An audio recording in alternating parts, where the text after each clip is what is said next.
नमस्कार दोस्तों, स्वागत है आपका मेरे YouTube channel story with Atul में। शुरू करते हैं अनिल मोहन जी द्वारा लिखा गया उपन्यास डकैती का अलार्म। हाँ, खरीदार पार्टी आ गई। वो रात 11 बजे आएगी, समरपाल चित्रा ने कहा। अर्जुन भारद्वाज, तुम ध्यान रखना कि अगर कोई मेरे से हीरा छीनना चाहे तो तुमने उसे सफल नहीं होने देना है। आप फिक्र ना करें, बेहतर होगा कि सौदा होने तक हीरा मेरे हवाले कर दे, अर्जुन भारद्वाज ने कहा। हीरा मेरे पास ही रहेगा, मेरे पास ज़्यादा सुरक्षित है। अर्जुन भारद्वाज ने कुछ नहीं कहा। 10 मिनट में ही 4 आदमी वहां आ पहुंचे। एक ब्रीफकेस थामे हुए था। हीरा दिखाओ, समरपाल चित्रा ने कहा। ब्रीफकेस खोलकर भीतर रखी काली थैली निकाली। ऐसा करते हुए चारों ने इस तरह से घेरा बना लिया था कि कोई देख न सके कि वह क्या कर रहे हैं। हीरा देखकर समरपाल चित्रा ने तसल्ली से सिर हिलाया। थैली में हीरा डालकर उसे अपनी जेब में रखा और ब्रीफकेस हाथ में थाम लिया। अर्जुन ने भी हीरा देख लिया था। लगता नहीं कि यह हीरा 800 करोड़ का होगा, अर्जुन ने धीमे स्वर में कहा। यह बात सिर्फ खरीदने वाला और बेचने वाला ही समझ सकता है, समरपाल ने तीखे स्वर में कहा। यहाँ से चलो, हमें ऊपर बने कमरे में पहुँचना है। मैं भी वो कमरा देखना चाहता हूँ। सब वहाँ से कैसीनो के भीतर प्रवेश कर गए। समरपाल चित्रा कैसीनो के मैनेजर से मिला। उन्हें अपने आने की खबर दी। एक आदमी उन्हें जहाज के ऊपर बने कमरे में छोड़ गया। कैसीनो से उठती आवाज़ें यहाँ तक आ रही थी। अर्जुन भारद्वाज कमरे के बाहर ही ठिठका और आसपास की जगह का जायजा लेने लगा। नीना समुद्र को निहारती कह उठी, कितना अच्छा मौसम है सर, अंगड़ाई लेने का मन कर रहा है। तो ले लो, अर्जुन ने बंसल के पास आने का इशारा किया, जो कि आसपास नजरें घुमा रहा था। Yes sir. तुम इन सीढ़ियों के पास रहोगे। अभी से यहीं डट जाओ और हर आने जाने वालों पर नजर रखोगे। इस काम में तुम्हारी सहायता नीना करेगी। किसी पर जरा भी शक हो तो उसे कमरे में जाने से रोक लेना। यस सर, कहकर बंसल सीढ़ियों की तरफ बढ़ गया। मैं भी जाऊँ सर, नीना कह उठी। तुम्हें अभी तक चले जाना चाहिए था। नीना बंसल की तरफ बढ़ गई। अर्जुन भारद्वाज कमरे के भीतर पहुंचा। शानदार कमरा था।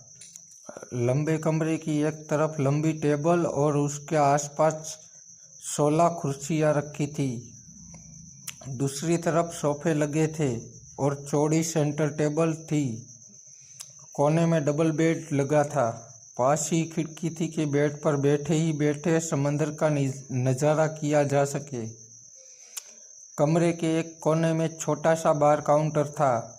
पीछे 15 से 20 विदेशी विस्की की बोतल लगी हुई थी, परंतु इस वक्त बारमैन वहां मौजूद नहीं था। समरपाल चित्रा कमरे में टहल रहा था। ब्रीफकेस को एक तरफ रख चुका था। उसके सातों आदमी इस वक्त वहीं मौजूद थे। तभी अर्जुन भारद्वाज समरपाल चित्रा से कह उठा, तुम्हारे ये आदमी क्या कमरे के भीतर रहेंगे? ये 3 मेरे साथ ही रहेंगे जो प्लेन में हमारे साथ आए हैं। बाकी 4 को मैं बाहर पहरे पर लगा सकता हूँ, अर्जुन ने पूछा। बेशक, अर्जुन भारद्वाज उन 4 के साथ बाहर निकल गया। समरपाल चित्रा ने अपने तीनों आदमियों को देखकर कहा, सतर्क रहना। अगर कोई हीरा छीनने की कोशिश करे तो बेशक शूट कर देना। उसने कलाई पर बंधी घड़ी में वक्त देखा। रात के 10:30 बज रहे थे। जो लोग हीरा खरीदने आ रहे हैं वो कोई चालाकी कर सकते हैं।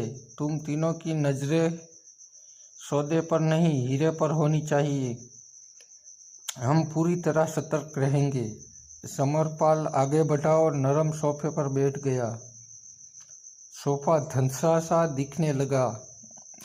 तभी कमरे में मोना चौधरी ने प्रवेश किया। वो मोना चौधरी ही थी, परंतु मेकअप से चेहरा इस हद तक बदल लिया था कि सीधे सीधे कोई पहचान ना सके। वो काली और सफ़ेद ब्लाउज के ऊपर काली छोटी सी कोटी डाली हुई थी।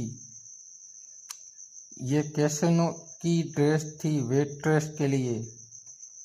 सिर पर कपड़े की काली टोपी कुछ तिरछी करके रखी हुई थी कि निगाह उस पर जा टिकी थी। मोना चौधरी मस्तानी चाल चलते समरपाल चित्रा के करीब पहुंचकर ठिठकी। सर, आपकी सेवा में रेड रोज कैसीनो की तरफ से मेरी हाजिर है, मोना चौधरी मीठे स्वर में कह उठी। हेलो, समरपाल चित्रा ने मंत्रमुग्ध सा हाथ आगे बढ़ाया। मोना चौधरी ने हाथ मिलाया।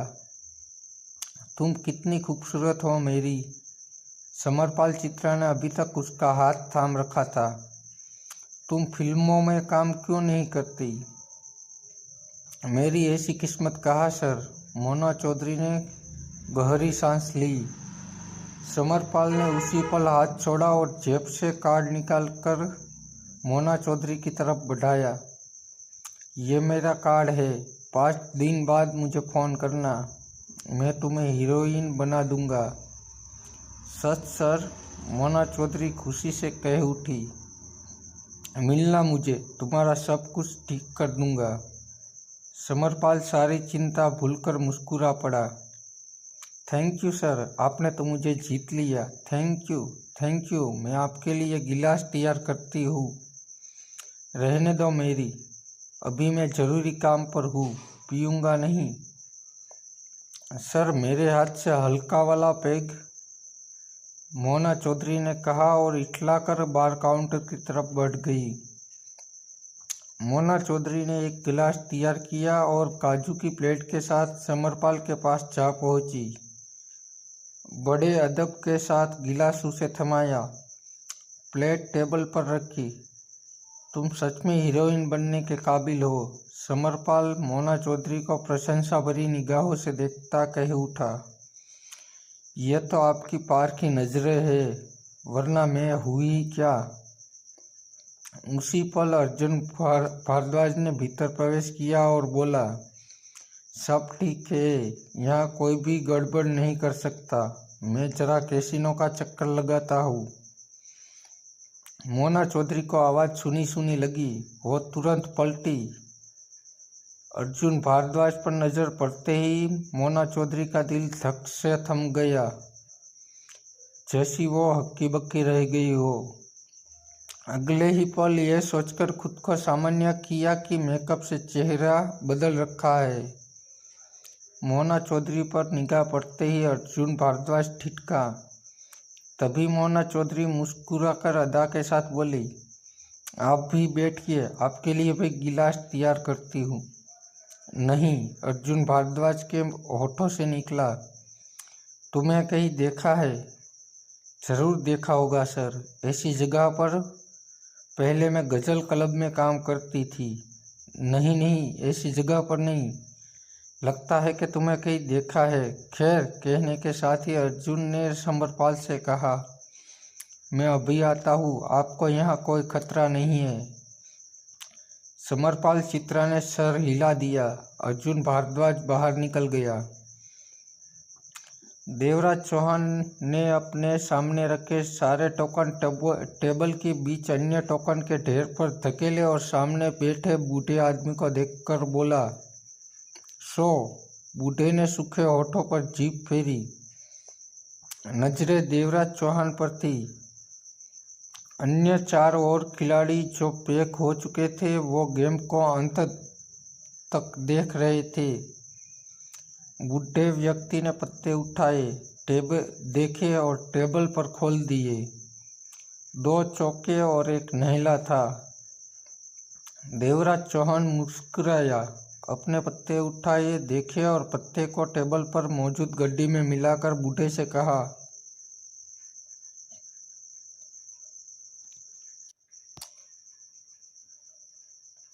तुम जीत गए। तुम्हारे पास 2 गुलाम थे, बाजी तुम्हारी थी। तभी देवराज चौहान के कानों में फुसफुसाहट पड़ी। देवराज चौहान ने उसी पल गर्दन घुमाकर देखा। पीछे अर्जुन भारद्वाज खड़ा था। देवराज चौहान के चेहरे पर अजीब से भाव उभरे। वो उठ खड़ा हुआ। तुम यहाँ कैसे अर्जुन भारद्वाज? देवराज चौहान ने पूछा। दोनों टेबल से दूर हट गए। यही बात मैं तुमसे पूछने वाला था कि मैं तो यहाँ खेलने आया था, लेकिन ये बाजी तुम्हारी थी। तुम्हारे पास 2 गुलाम। उस बूढ़े को पैसे की ज़रूरत है, कैसे जाना? उसके हाव भाव बता रहे हैं। वो बेचैन और परेशान है, जीतने के लिए जुआ खेलने आया है। अर्जुन भारद्वाज ने कुछ नहीं कहा। देवराज चौहान को देखता रहा। क्या देख रहे हो? देवराज चौहान बोला। हिंदुस्तान के सबसे बड़े डकैती मास्टर को देख रहा हूँ। कहते हुए अर्जुन भारद्वाज ने गहरी सांस ली। तुम यहाँ क्या कर रहे हो? कम से कम मैं ये बात नहीं मान सकता कि प्राइवेट जासूस यहाँ जुआ खेलने आया है। देवराज चौहान ने मुस्कुराकर कहा, किसी काम पर हो? हाँ, अर्जुन भारद्वाज ने सिर हिलाया। बहुत ही खास काम पर हूँ। मेरी ज़रूरत हो तो कह देना। देवराज चौहान ने कहा। मुझे वो वक्त याद है जब बबूसा के मामले में तुम मेरी सहायता करने आए थे। मैं तब उस काम के तुम्हारी पत्नी ने मुझे पैसे दिए थे, फिर भी तुम मेरे काम आए थे। मुझे हमेशा याद रहेगा। तुम सच में यहाँ खेलने आए हो? किसी काम के लिए तो यहाँ नहीं आए हो? एकाएक अर्जुन भारद्वाज ने पूछा। देवराज चौहान चंद पल खामोश रहकर बोला, तुमसे झूठ नहीं बोलूँगा। मैं यहाँ किसी की सहायता करने आया हूँ। मतलब कि कोई काम कर रहे हो इस कैसीनो में? अर्जुन भारद्वाज की आंखें सिकुड़ी। काम किसी और का है, मैं सिर्फ उसकी सहायता कर रहा हूँ। वो काम समरपाल से तो वास्ता नहीं रखता? अर्जुन भारद्वाज के होठों से निकला। देवराज चौहान चौंका। नजरें अर्जुन भारद्वाज पर टिकी रह गई। कई पल इसी तरह बीत गए। देवराज चौहान से कुछ कहते न बना तो तुम्हारा काम समरपाल चित्रा से वास्ता रखता है? अर्जुन एकाएक बेचैन दिखा। मेरा ये काम नहीं है, पर मैं जिसकी सहायता कर रहा हूँ उसका काम समरपाल से वास्ता रखता है।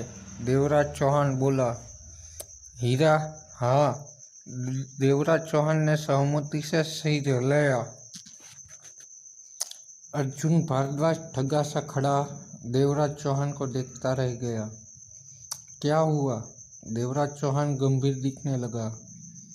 मैं समरपाल के साथ आया हूँ कि इस हीरो को सुरक्षा दे सकूं।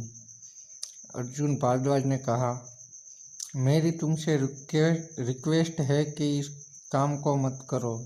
मैं ये नहीं होने दूंगा।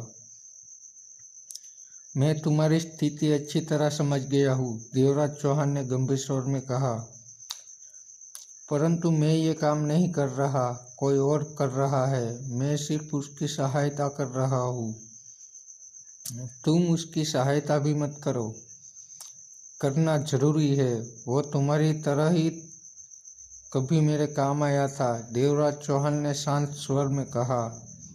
अगर समरपाल के पास से हीरा गायब हो जाए तो मुझे फ़ोन करना। तभी देवराज चौहान ने अपना फ़ोन नंबर बताया। तब तुम क्या करोगे? तब तुम्हारी सहायता करूंगा कि तुम हीरा वापस समरपाल के हवाले कर दो। कहने के साथ ही देवराज चौहान आगे बढ़ गया। ठीक 11 बजे देवराज चौहान को फ़ोन बजा। हेलो, देवराज चौहान ने बात की। 11:30 बजे 30 सेकंड के लिए लाइट बंद कर देना। मोना चौधरी की आवाज़ कानों में पड़ी। क्या तब तक तुम मुझे दोबारा फ़ोन करोगी? तुम्हें कॉल करूंगी परंतु बात नहीं करूंगी। उसी वक्त तुमने लाइट ऑफ कर देनी है। समझ गया, कहकर देवराज चौहान ने फ़ोन बंद किया और सिगरेट सुलगाई। नजरें हर तरफ मारी। इस वक्त वह कैसीनो की पहली मंजिल पर था, जहां हर तरफ रौनक ही रौनक नजर आ रही थी। लोग दाव लगाने में व्यस्त थे। 10 मिनट तक देवराज चौहान वहीं पर चलता रहा, फिर सीढ़ियां उतारकर नीचे की फ्लोर पर पहुंचा। यहाँ अधिकतर महिलाएं बच्चे थे। महिलाएं हल्की फुल्की मशीनों पर जुआ खेलकर दिल बहला रही थी। कई परिवार कैसीनो की डाइनिंग हॉल में बैठे डिनर का मजा ले रहे थे। देवराज चौहान उस तरफ बढ़ गया जिस तरफ बेसमेंट में जाने का रास्ता था। शाम को ही इस रास्ते के बारे में उसने जानकारी ले ली थी। अर्जुन भारद्वाज वापस ऊपरी कमरे में पहुंचा। देवराज चौहान की बातें सुनने के बाद वह चिंता में था। इतना तो स्पष्ट हो चुका था कि समरपाल के हीरे पर हाथ डालने की कोशिश की जाएगी। देवराज चौहान कहता है कि यह काम उसका नहीं है, कोई और ये काम कर रहा है। वो तो इस काम में उसकी सहायता कर रहा है। हीरा समरपाल के हाथों से नहीं निकलना चाहिए। वो हीरे की रखवाली के लिए पास में मौजूद है। ऐसे में हीरा चला गया तो उसकी इज्जत खराब होगी। कमरे में प्रवेश करते ही अर्जुन ठिठक गया। वहाँ एक शेख के अलावा 5 लोग और मौजूद थे और इस वक्त समरपाल से हाथ मिलाने, गले मिलने की रस्म निभाई जा रही थी। जाहिर था कि वे लोग अभी भी यहाँ पहुँचे थे। शेख की उम्र 60 साल लग रही थी। 3 लोग सूट पहने पास में मौजूद थे और बाकी के दोनों व्यक्तियों की उम्र 45 से 50 के करीब थी और बड़ा वाला ब्रीफकेस एक ने थाम रखा था। मिलने मिलाने के प्रोग्राम के बाद वे लोग लंबे टेबल की कुर्सियों पर बैठने शुरू हो गए। कैसीनो की तरफ से वहाँ 6 युवतियाँ सजी सवरी सर्विस के लिए मुस्कान के साथ गिलासों को टेबल पर उसके सामने रख रही थी। एक युवती काजू और तरह तरह के नमकीन की प्लेटें सजा रही थी। मोना चौधरी छोटे से बार काउंटर के पीछे रहकर गिलास तैयार करने में व्यस्त थी। समरपाल, चित्रा और शेख तथा उसके लोगों में हल्की बातचीत चालू थी। सबने गिलास उठाए और चियर्स की। घूंट भरे के तभी अर्जुन भारद्वाज समरपाल, चित्रा के पास पहुंचा और झुककर कान में बोला, सौदे के दौरान मैं भी यहीं रहूं तो आपको ऐतराज तो नहीं? समरपाल, चित्रा ने सिर उठाकर अर्जुन भारद्वाज को देखा। तुम बाहर रहो, यहाँ जरूरत नहीं। मेरे ख्याल में भीतर रहना जरूरी है, अर्जुन बोला, क्योंकि यहाँ पर मैं नहीं चाहता कि सौदे के वक्त तुम यहाँ रहो। ये मेरा गुप्त मामला है। मैं नहीं चाहता कि तुम इस डील के बारे में जानो। अर्जुन समरपाल, चित्रा के पास से हट गया और बार काउंटर पर पहुंचा। मोना चौधरी उसे देखकर मुस्कुराई। क्या लेंगे सर? डबल पैग सोडे के साथ। विस्की बढ़िया होनी चाहिए, अर्जुन भारद्वाज ने कहा। यहाँ पड़ी हर बोतल बढ़िया है सर, कहने के साथ ही मोना चौधरी गिलास तैयार करने लगी। हर तरह घूमती निगाह अर्जुन की मोना चौधरी पर आ टिकी। तुम्हारा चेहरा पहचाना सा क्यों लगता है मुझे? अर्जुन भारद्वाज बोला। मामूली बात है सर, कहीं भी देखा होगा मुझे। मैं कई जगह काम कर चुकी हूँ, मोना चौधरी मुस्कुराकर बोली और गिलास तैयार करके अर्जुन भारद्वाज की तरफ सरका दिया। लीजिए सर। अर्जुन ने गिलास उठाया और घूंट भरा।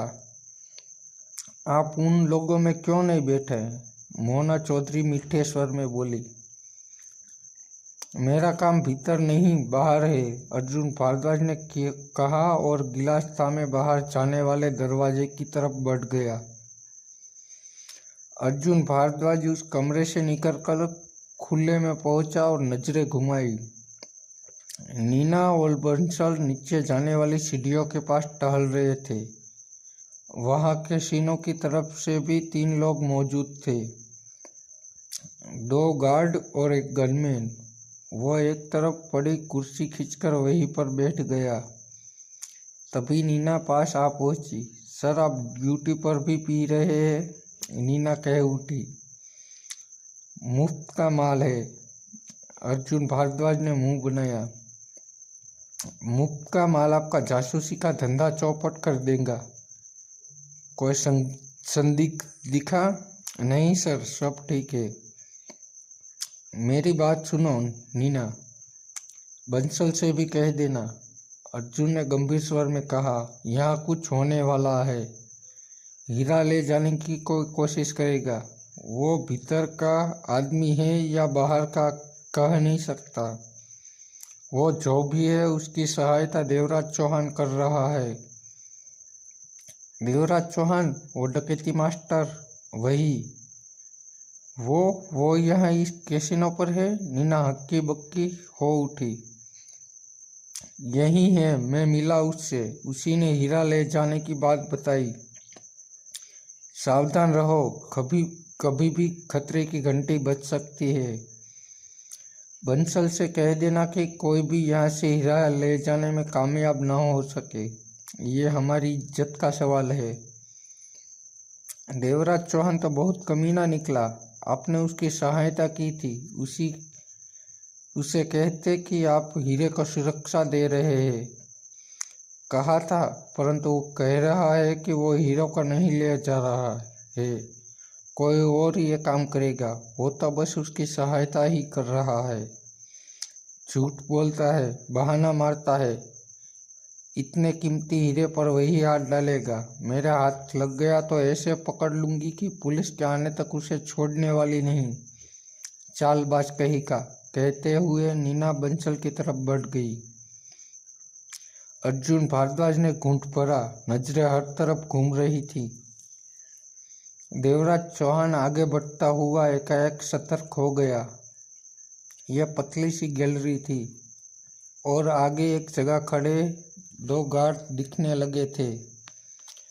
देवराज चौहान जानता था कि वो दोनों गार्ड बेसमेंट में जाने वाली सीढ़ियों के मुहाने पर खड़े पहरा दे रहे हैं। शोर अब मध्यम हो गया था। इस तरफ सिर्फ कैसीनो के कर्मचारी ही आते थे। गैलरी में रोशनी के लिए 2-3 जगह मध्यम से बल्ब जल रहे थे।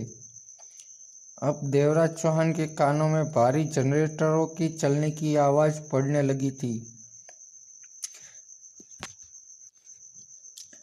जब देवराज चौहान दोनों गार्डों के पास पहुंचा तो वो दोनों भी उसे ही देख रहे थे। इधर कहाँ जा रहे हैं सर? यहाँ कुछ नहीं है, वापस जाइए, एक गार्ड ने सामान्य स्वर में कहा। ये रास्ता, देवराज चौहान गार्ड के पीछे नजर आती सीढ़ियों को देखकर बोला, बेसमेंट में जाता है। अब सीढ़ियों की तरफ से जनरेटरों की तेज आवाजें आ रही थी। हाँ, इधर कैसीनो का बिजली घर है, दूसरे गार्ड ने कहा। उसी पल देवराज चौहान ने रिवॉल्वर निकालकर उस पर तान दी। नीचे चलो, मुझे बेसमेंट में ही जाना है, देवराज चौहान कठोर स्वर में बोला। रिवॉल्वर देखकर दोनों गार्ड अचकचाए, लेकिन नीचे तो सिर्फ जनरेटर ही। एक गार्ड ने कहना चाहा, नीचे चलो, सीढ़ियाँ उतरो। देवराज चौहान उन्हें रिवॉल्वर दिखाता गुर्राया। उलझन में फंसे दोनों गार्ड पलटे और सीढ़ियाँ उतरने लगे। रिवॉल्वर थामे देवराज चौहान सावधानी से उनके पीछे सीढ़ियाँ उतरने लगा कि तभी एक गार्ड बिजली की तेजी से पलटा और देवराज चौहान पर झपट पड़ा। 2 पलों के लिए देवराज चौहान हड़बड़ाया। फिर सीढ़ी पर बैठते हुए उसने गार्ड की गर्दन थामी और रिवॉल्वर के दस्ते का वार उसके सर पर किया तो तीव्र करार के साथ वह देवराज चौहान के पास ही सीढ़ी पर लुढ़क गया। दूसरा गार्ड घबराया सा खड़ा सा ये सब देख रहा था। कोई चालाकी मत करना, देवराज चौहान ने दांत भींचकर दूसरे गार्ड से कहा। उसे उठाओ और नीचे ले जाकर फर्श पर लिटा दो। तुम दोनों के अलावा नीचे कितने लोग हैं? 2, वो जल्दी से बोला। 2 क्यों, 3 होता है। देवराज चौहान का स्वर सख्त था। आज एक आया नहीं, इसे उठाकर नीचे चलो, देवराज चौहान ने रिवॉल्वर हिलाकर कहा।